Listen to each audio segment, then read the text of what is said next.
Go fruit yourself.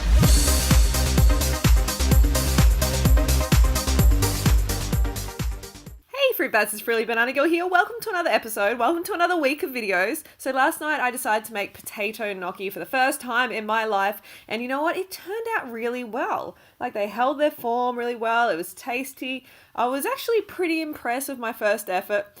And I was going to make a recipe video on it, but my friend Raul from the Vegan Corner, he made an excellent potato gnocchi recipe, and it's just far better than I could ever do. So I've actually asked Raul if I could share his video on my channel, and he's like, yeah, go for it. So you Fruit Bats have a special treat today with Raul's video from the Vegan Corner. It's an excellent little video, so make sure you give it a thumbs up and you go and subscribe to the Vegan Corner because his raw till 4 style vegan recipes are bellissimo. So I actually used gluten-free flour and it turned out well. As you can see, they're holding their form really nicely. If you want more flavor, you might want to add some lemon in the boiling of the potatoes. You can add like chopped up bits of lemon. Or if you want to add a tiny bit of salt, that could work as well. Just see how it goes and adapt the recipe to suit you. And if you're using like a pre-made pasta sauce, remember there is sodium in that, and you want to keep your salt intake as low as possible. Okay, it's time for the recipe. Hello and welcome to the Vegan Corner. When it comes to our preferred Italian foods, the following is definitely one of the recipes that comes to mind, which is the one to prepare gnocchi from scratch. Unfortunately, the gnocchi you find in supermarkets almost invariably contain eggs, which is odd as they are not only useless for this particular preparation, but also not a component of the traditional recipe. So if you want to make gnocchi the proper way, then keep watching. This pasta substitute is prepared by using only 2 simple ingredients, which you will find listed in the description below the video. The first thing to do to prepare the gnocchi is to bring a pot of water to the boil, tip in the potatoes and cook them for 40 minutes. To test if the potatoes are cooked, pierce them with a toothpick. You know they are ready if the pick easily passes through the center of the potatoes. Boiling the potatoes whole will prevent them from falling apart whilst cooking. So please don't be tempted by peeling and cutting the potatoes to speed up the process, as it won't work and you will end up with potato soup, a bad potato soup. And I'm quite sure that nobody likes a bad potato soup, right? The perfect potato varieties for gnocchi are Mary's Piper, King Edward and Russet. Once the potatoes are cooked, drain them and peel them whilst they are still hot.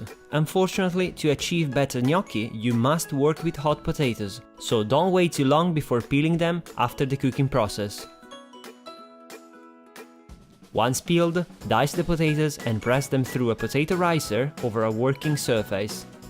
If you are wondering why this piece of equipment is called potato ricer, we have no idea.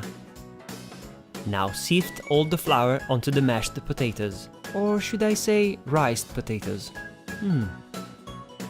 Now take a dough scraper or a knife and start cutting through the flour to mix the ingredients. This process will make the task of kneading a little easier.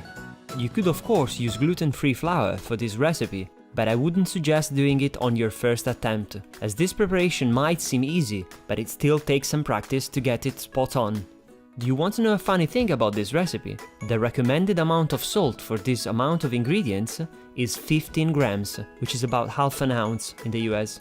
I mean, 15 grams of salt? Seriously, that's crazy, right? I can assure you that having no salt at all makes them taste even better. Once finished, thoroughly mix the ingredients by hand until a rough dough is obtained. At the end of this process, the dough should be firm to the eye, but soft to the touch. I know that this sounds a little romantic, but I simply couldn't find a better way to describe the consistency of the dough. Sorry. The gnocchi dough should always be a little sticky. If it's too sticky, a little more flour can be added. Roll the dough into a cylindrical shape and cover it with a kitchen towel. Leave the mixture to rest for 10 minutes before moving on. Once the time has elapsed, remove the towel from the dough and dust some flour onto the working surface. Cut a part of the dough with a knife or a pastry scraper and roll it into a sausage shape, a vegan sausage of course.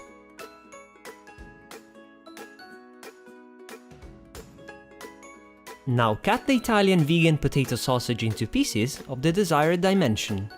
Each of these pieces will become a gnocco, which is the Italian singular for gnocchi. At this point, there are two ways to give the gnocchi their traditional shape: with a riga gnocchi, also known as gnocchi board, or with a fork. To bake the gnocchi with the board, gently press and roll the piece of dough onto the wood to achieve the classic shape.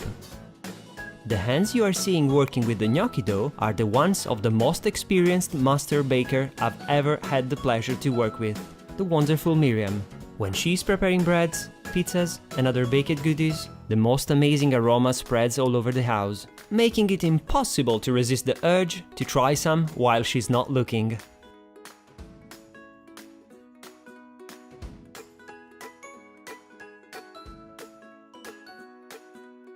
To proceed with the other method, dust a fork with some flour and gently press and roll each gnocco against the fork's prongs.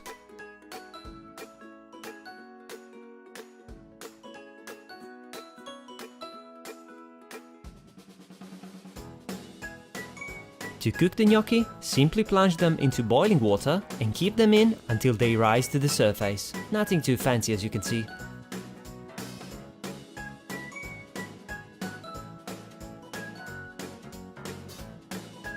There you have it, your first batch of homemade, perfectly shaped, low-cost and super healthy gnocchi ready to be cooked and enjoyed, without eggs. Don't be afraid of this preparation at all, as it is really straightforward. I remember making this the first time when I was 9 years old, and despite the young age, they turned out to be quite good. In case you need some extra tips about this dish, you will find them in the description box. Please give this recipe a try and don't forget to hit the like button if you like this video. Thanks, Raoul. That's an amazing recipe and super slimming, low fat, low sodium, tasty. And if you make it, make sure you let me know in the comments below if you do any variations or if you liked it or you didn't. Let me know in the comments below. And I was thinking maybe you could add some herbs to the dough before cooking it, and that would be amazing as well. So don't forget to go fruit or root yourself, and I'll see you tomorrow.